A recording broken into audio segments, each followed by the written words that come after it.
All right, so the ADAS graph in 5 minutes. Firstly, you know that it looks the same as your aggregate supply, as your supply and demand graph. Difference is you've got aggregate supply and aggregate demand. Okay. Now, on your normal supply and demand curve, you've got quantity on your x-axis. In this case, the aggregate demand and aggregate supply is talking about the production in general. So it's still quantity on your x-axis, but we use y because y is our aggregate output and income, total output and income. Now on your y-axis, you've got price level on your, you've got price on your normal demand and supply graph. On your ADAS model, it is aggregate price. It is your total price. It is the price level. So when we move up or down the price axis, it indicates inflation rate. Okay, is inflation increasing or decreasing? All right. Let's just use your placeholders P0, Y0. Now, they're going to ask you changes to your ADAS graph. Okay.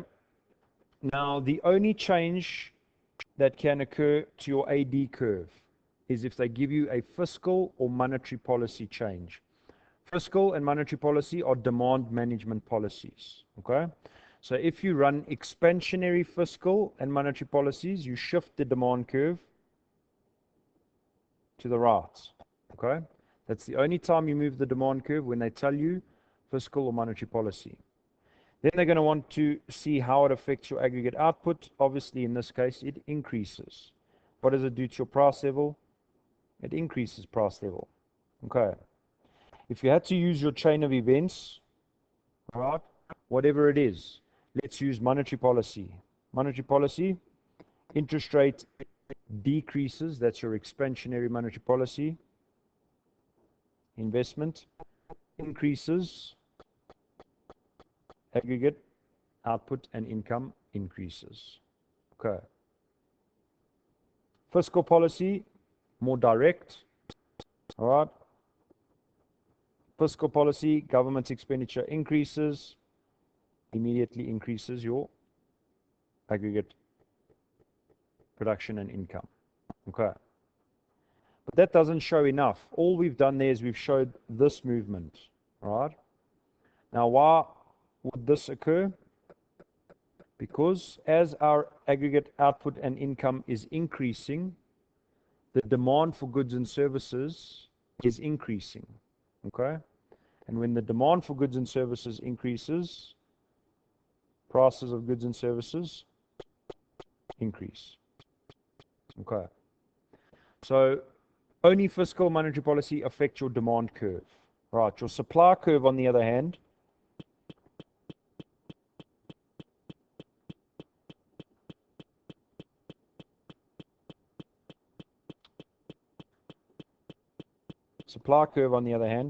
is affected by all your factors of production, okay, and anything else that would affect the supply. So weather conditions, think of farmers. They tell you that the weather deteriorates, what's going to happen to the farm? The weather is not going to affect the demand for your product. Okay, consumers still need to eat in rain or sunshine, but sunshine or rain can definitely affect the output of farmers. Right. So it's either going to be, and when you think about your AS curve, you've got to think about the profitability of your firm. If it decreases the profitability of your firm, it decreases the aggregate supply. If it increases the profitability, the aggregate supply will increase. So if they give you minimum wage increase, a minimum wage increase does what to suppliers? They have to pay more wages, so they are losing money, they are less profitable. Aggregate supply curve shifts to the left. Weather conditions deteriorate, aggregate supply curve shifts to the left. Right? Productivity of labor decreases, obviously, aggregate supply curve shifts to the left.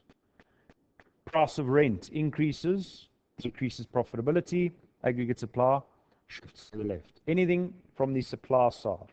Now, when we shift the supply curve to the left, there is a decrease in equilibrium output and income, as well as an increase in price level.